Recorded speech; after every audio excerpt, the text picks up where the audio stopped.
Hello, my name is Susan. I'm a holistic healing practitioner and teacher, and my practice is shininglighthealing.com. So today I'm just going to do a short talk about animal healing, because so many people, they're trained with all sorts of modalities of healing and they spend their lives working on people, but they sometimes forget that you can also use it for animals, and it is highly effective. It's just beautiful, and they absolutely love it because they have no blocks, no doubts. They've just total trust, and they feel it, and they know it's helping them, and they love it. So I spent my whole life on living in the country, working and living on the family farm. So I'm very used to horses, cats, dogs, goats, cows, sheep, even honeybees, you name it. I've been around them, and I really love the animals, and I really love working with them. And I just thought I'd share a little bit about. So energy healing is life force energy anyway, which comes from source. Wherever you believe all the energy comes, it's in every living thing, the plants, the animals, the people, the air, the water. It's the life force in everything. So when you learn holistic healing or energy healing of any type, there's a whole lot of modalities. I started off with Reiki, and then I also have Psycheem and Rahani celestial healing and Power of Tree light healing. And I specialize in animal healing as well. And yeah, so a whole variety. But regardless of what therapy you have, you're well qualified. Once you have experience, you need experience with animals and need to be comfortable with the animals. But yeah, it's just really nice, and it works the same as with people. So some people, the first thing they say is, but what would animals want healing for? For everything the people do. They have their aches and pains. It speeds up recovery from illnesses or surgeries, pain relief, stress relief, emotional issues, especially with the shelter animals. It clears trauma and abuse and memories of that and the shock. So it's great for shock and trauma and all that. It speeds up, yeah, from after surgery or anything like that. If you have a terminally ill animal, it can work very well, just bringing a sense of peace and calm for both the animal and the family, and helps them to transition. So it's very beneficial there. And just all the general, the same things, yeah, same things as people. They have the same issues really, especially dealing with people and having to live with people and what people do to them. But any of the different things. So, and the good thing about the energy healing is it's great for competition animals, be it racehorses or greyhounds or whatever, because it's all done on an energetic level. So there's no medicines, no injections. It's an energy level. It always works. It complements and enhances veterinary treatment. So you still always get your sick animal treated and checked out by the vet, and they can have their veterinary treatment along at the same time as the energy healing, and it works. They work really well together. It helps the medication works better. It helps the whole thing. It's really, really good. So it's great for racehorses or greyhounds. It's great for shelter animals, all pets, all farm animals. And then, like, you can't promise how things will work because each case is different, and it's how the animal uses it, and it's in divine order and for their highest good. So if it's a thing that they're terminally ill and they're meant to die, they still would die, but it would help their transition and make it easier. But then loads of other things, they just make huge recoveries, and it eliminates their suffering and their disease. I've had numerous different ones. I had a horse with a pelvis that was dislocated down the field, one of our own, and he was actually too bad to bring home. He was in severe pain. He was too bad to bring home to the vet even. So because I know the power of energy healing, I was working on him. I did an hour's work in the field in the morning and again in the evening, and I worked on him every day for a week. And one of the days he was lying down in the sun resting, and I was down on my knees working on him. You'd think it was a person on a plinth or a table working. And when I was done, he rose his head and looked at me. He was like, "Where are you going? This is lovely." But I had booked a chiropractor to come to work on him, and they couldn't come for 2 weeks. By the time the 2 weeks was up, that horse was galloping around the field, leading all the others. And when the chiropractor checked him, he says, actually, there's nothing wrong, you have it fixed. Now, I can't promise that with every horse, but it worked with my horse. It also works great for brood mares and foals at times of giving birth. There was one mare, and she used to come up to me either 1 day or 2 days before she'd foal every year. She'd walk up to me in the field. I'd be checking her every day. She'd pass no heed on me. She'd come walking up to me, stand directly in front of me. I'd give her a bit of healing. I'd stay there till she was ready. When she was ready, she'd turn away and walk away. She had enough. And the next day or the day after, she'd foal. But she got, every single year, I'd know when she was going to foal, because she'd come up and stand in front of me, have that boost for herself, for her foal, probably realign and straighten anything that needed doing, and lovely, safe, happy delivery. It's also great for helping mares and foals to bond and to suck and things if they're having issues. It's great if a foal is constipated, works really well to help clear that. Really, it helps relax the gut, and it all fixes. There was another horse had an operation for a hernia, and whatever way his skin was, it was really weak, and they operated him in the veterinary surgery, but the next day it broke down, it didn't hold, and they tried again and it wouldn't hold. He was a foal at the time, so they said, look, they had him kind of tucked together, but it wasn't right, and they said, here, bring him back in 3 weeks and hopefully the skin will have straightened up and we'll do him again. So in the meantime, I worked away, and I asked that energetically he be stitched up, and asked for psychic surgery and for him to be stitched up, and I did the healing for him every day for a week or two. And then I thought no more of it. But when we brought him back 3 weeks later to the veterinary hospital, he looked and he says, where's it gone? The hernia was gone. So it was just amazing. I was even flabbergasted. I had forgotten about it, and I was flabbergasted.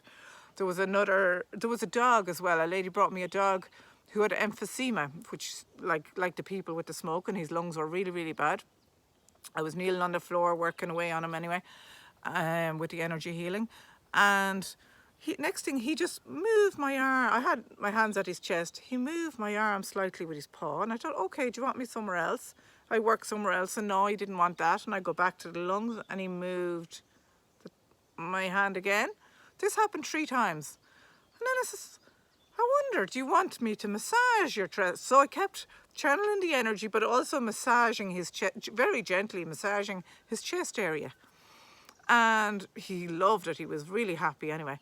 And he kept coming back on and go. He used to get so excited when the lady be going, when he'd see her, he'd be going to the car other days and wanting to get into the car to come for his sessions.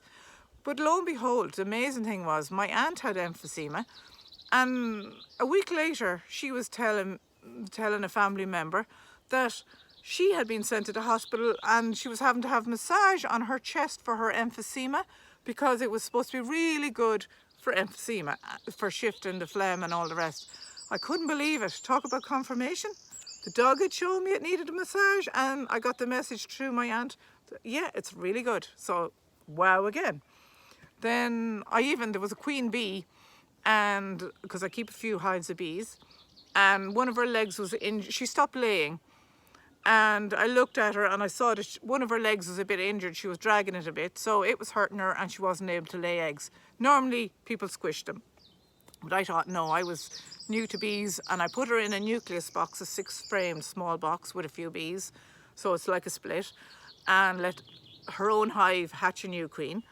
And did some healing just on the box from outside from standing beside the hive. I sent in some healing for a week or so, about a week, and then I left her and I thought, I'll look in a few weeks and we'll see how she gets on. About 3 weeks later, I opened the box. She was laying away full belt, and the leg was perfect. So another amazing thing. Another horse he was out the field on grass, and he had swelled legs, like filling, like his blood was a bit hot or something. You usually get it from feeding too much hot food or oats or whatever. I thought, why is this happening out in the field? But anyway, I did some energy. The legs would be perfect for a week, and then they filled again. And then I'd do it and he'd fill again. And I thought, the third time, I thought, what's going on? What's causing this? And I kind of said it to myself in my head, and like I was talking to him, I said, I thought, what's going on? Why is this? And it was the autumn. He walked over, ate some hawthorn berries off a bush, and I thought, that's it. It's the berries. So I said to him, energetically, I said to him, I think it's the berries causing your blood problem with your legs. I said, either don't eat them or eat less of them and your legs should be okay. And I did the energy healing and no more swell legs. He obviously got the message and no more swell legs. It was amazing. So like, I'm always flabbergasted by energy healing, and especially with animals. Numerous pet lambs as well, and if they had a bit of a tummy or a scour or whatever, or just a bit sick or off, because sure, they're usually in because of some issues, and you'd have your hands on them, maybe sometimes I'd start front and back, and next thing they'd turn around that your hands were on their tummy. And dogs as well. I did greyhounds for a lady, and I'd be working on the top of their back, front and back to start with maybe, and next thing they turned around and he made sure he placed himself that my hands were on his shoulders, and then he'd give a great big stretch and a yawn, and I'd do more on the shoulders. Turned out when he was racing, he had I don't know what the wording is, but he had kind of gone too fast and hit the door of the traps where he was being let off, and he had jarred his shoulders. I didn't know that, but he knew, and he knew exactly where he wanted it. So the animals will show you. Usually with a horse, I'll stand back from them a bit in a stable, take the time for them to settle and see who you are, and I'll stand back and send the energy from a distance in the stable. I leave them loose so they can walk around and do what they like. They can go away. They'll show you if they don't want it. And then after a while, a lot of the time, you'll find they'll step into your hands. And I like to start at their chest and their shoulder, and they'll step into your hands, and then they'll shift around and they'll move to wherever they need it. They'll show you what they want. And especially with animals, you're always working with the animal. It's what they want, it's how much they want, it's if they want it, and they'll show you where they want it. There was another racehorse I did, and he was stroppy and had a mind of his own anyway, but like that I started this way, and I was working away on him for a while. He had a few sessions at this stage. I was working away on him for a while, and next thing he gave a couple of stomp of his foot on the ground, and I stepped back and I said, oh, are you all right? Have you had enough? And I stopped and I stepped back, and next thing he steps back into my hands. He was testing me to see, was he in charge? And because I had stepped back and stopped, he stepped into my hands and he soaked it all up again. But he was just testing me. So yeah, it's amazing altogether. If you have a goldfish, you can or a fish in a tank, you can send the energy into the bowl. So you're healing the water, making it clear and purified for them, and the fish are getting it. You name it, you can do it. And if you do level 2 of the healing, then you can actually send it distantly as well. So you could have a horse in training away off in another end of the country, or you could be at home and you could have animals out on the farm, and you can just think of them and send the healing to them. So yeah, it really is, it's such a gift, it's gorgeous. So just for anyone who's already trained in healing, do remember that you have the ability to heal animals, and don't forget them. Keep them in mind. They are amazing, and it's so lovely to spend quiet time in nature with animals. For anyone who'd be interested in learning about working with animals and the healing, it's for your pets, and when you do this training, you can do it for yourself, your family and your friends and your animals and your pets at level 1. And you don't have to have any knowledge or experience, just a love for animals and the wish to do it. And it'll be a 2-day course.